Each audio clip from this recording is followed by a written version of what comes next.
Hello everyone, इस video में हम लोग पढ़ेंगे एक नया टॉपिक केमिकल काइनेटिक्स का नेक्स्ट टॉपिक, जो कि है integration of rate expression for first order reaction. कि फर्स्ट ऑर्डर रिएक्शन के लिए रेट एक्सप्रेशन का इंटीग्रेशन कैसे करते हैं और उसे एक नया क्या एक्सप्रेशन निकल के आता है। तो चलिए स्टार्ट करते हैं। इसमें हम लोग एक जनरल इक्वेशन लेके चलते हैं कि ए एक रिएक्टेंट है जिससे पी का फॉर्मेशन हो रहा है, पी प्रोडक्ट है, तो ए रिएक्टेंट से पी का फॉर्मेशन हो रहा है। तो इसको हम लोग रेट एक्सप्रेशन में कैसे लिखेंगे। हम लोग ऑलरेडी बात कर चुके हैं रेट एक्सप्रेशन का, रेट लॉ का पिछले वीडियो में। तो इसको हम लोग रेट एक्सप्रेशन में ऐसे लिख सकते हैं dCA/dt माइनस dCA/dt, क्योंकि टाइम के साथ ए का कॉन्सेंट्रेशन डिक्रीज़ हो रहा होगा, इसलिए यहाँ पे हम लोग नेगेटिव साइन लगाते हैं। और इसको हम लोग ऐसे भी लिख सकते हैं dCP/dt, क्योंकि यहाँ पे टाइम के साथ पी का कॉन्सेंट्रेशन इंक्रीज हो रहा होगा, इसलिए यहाँ पे पॉजिटिव साइन आया। और Cp क्या है, कॉन्सेंट्रेशन ऑफ पी, और Ca है कॉन्सेंट्रेशन ऑफ ए। तो इस तरीके से हम लोग इसको ऐसे लिख सकते हैं। और इसको एक और ऐसे भी लिख सकते हैं K इंटू Ca। Ca क्या है, कॉन्सेंट्रेशन ऑफ ए, और K क्या है, रेट कांस्टेंट। तो इस तरीके से हम लोग रेट एक्सप्रेशन को लिखते हैं, डिनोट करते हैं। अब इसमें हम लोग ये मान लेते हैं कि एक इनिशियल टाइम पे, लेट टाइम जो है वो 0 है, और उस टाइम पे कॉन्सेंट्रेशन जो है वो C0 है। Let at t equals to 0 C equals to C0।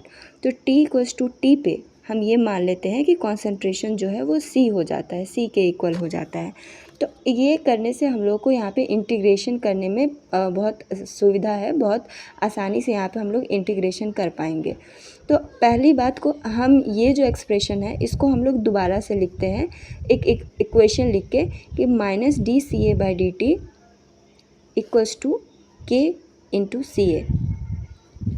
अब तुम देख पा रहे हो यहाँ पे कि dCA/dt है, यहाँ K इंटू Ca है।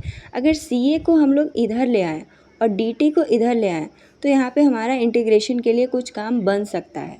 तो उसको हम लोग पहले करते हैं कि हम लोग क्या करेंगे, dCA/Ca equals to K into dt।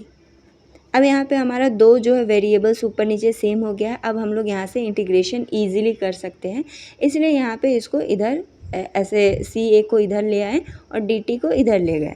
तो अब हम लोग यहाँ पे करेंगे, हम लोग को पता है, जिसको इंटीग्रेशन नहीं आता है वो कोई वीडियो जाकर देख ले इंटीग्रेशन का। लेकिन इसको हम लोग जब 1/x इंटू dx करते हैं, हमारा dCA/Ca है, तो यहाँ पे आ जाएगा ln x, यानी ln Ca minus ln Ca। और जो इस ये हो जाएगा हमारा, वो हो गया K इंटू dt का इंटीग्रेशन हो जाएगा T। अब हम लोग dCA/C है ना, इसको इंटीग्रेट कहाँ से कहाँ करना, हम लोग पहले ही एज्यूम कर चुके हैं कि इनिशियल कॉन्सेंट्रेशन जो है वो C0 है और फाइनल कॉन्सेंट्रेशन C है। तो हम लोग यहाँ पे C0 से C तक इसको इंटीग्रेट कर रहे हैं। और इसको कहाँ से कहाँ तक कर रहे हैं, T जो 0 है, टाइम T 0 है, उसको यहाँ हम लोग T तक का इंटीग्रेशन कर रहे हैं। तो यहाँ पे ln Ca और जो K1T आया इसको भी हम लोग इंटीग्रेट कर रहे हैं C0 से C तक, और इसको हम लोग कर रहे हैं T को हम लोग करेंगे क्योंकि K कांस्टेंट है, T 0 से T तक। इस इक्वेशन को हम लोग अब कैसे लिख सकते हैं, ln Ca को हम लोग इस तरीके से लिख सकते हैं, माइनस ln C/C0। जब हम इसका जो अपर लिमिट और लोअर लिमिट वैल्यू पुट करेंगे तो ये हो जाएगा माइनस ln C/C0। और K1 जो है वो कांस्टेंट है, वो बाहर रहेगा। और T का जब हम लोग upper limit lower limit put करेंगे तो वो हो जाएगा T। तो हमारे पास इक्वेशन आ गया ये। अब इसको हम लोग एक बार और इसको रीअरेंज करेंगे, तो जब हम लोग minus ln/C into C/C0 into equals to K1 into T है, इसको हम लोग इस तरीके से भी लिख सकते हैं, C equals to C0e minus K1 into T। तो ये हो गया हमारा फाइनल इक्वेशन। अब हम लोग को क्या करना है ना, हम लोग को K1 का ये वाले फॉर्म, इसको भी हम लोग रीअरेंज करके ये वाला इक्वेशन रख सकते हैं कि K1 equals to 1/T ln C0/C। तो इस तरीके से ये हमारा आ गया फाइनल इक्वेशन। तो इक्वेशन है ना, वो first order rate constant K1 का एक्सप्रेशन हम लोग को प्रोवाइड करता है।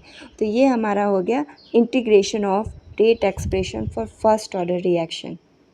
हम लोग यहाँ पे एक सिचुएशन को कंसिडर करते हैं जिसमें कि एक इनिशियल कंसंट्रेशन रिएक्टेंट का ए है और x मोल्स टी टाइम के बाद रिएक्ट कर जा रहा है, तो after T time concentration of reactant कितना बचेगा, a माइनस एक्स।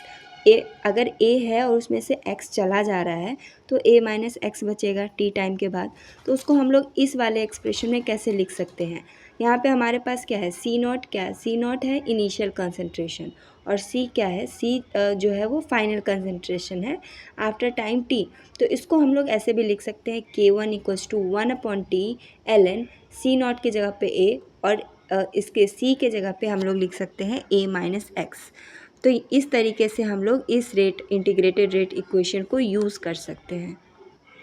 अब हम लोग ग्राफ की भी बात कर लेते हैं फर्स्ट ऑर्डर रिएक्शन के लिए। यहाँ पे ये ग्राफ क्या शो कर रहा है, यहाँ पे ग्राफ शो कर रहा है कि टाइम के साथ प्रोडक्ट का कंसंट्रेशन इंक्रीज़ हो रहा है और रिएक्टेंट का कंसंट्रेशन घट रहा है। तो ये हो गया हमारा फर्स्ट ऑर्डर का कंसंट्रेशन वर्सेस टाइम का ग्राफ। इस वीडियो में इतना ही। नेक्स्ट वीडियो में हम लोग जानेंगे integration of rate expression for second order reaction. Thank you.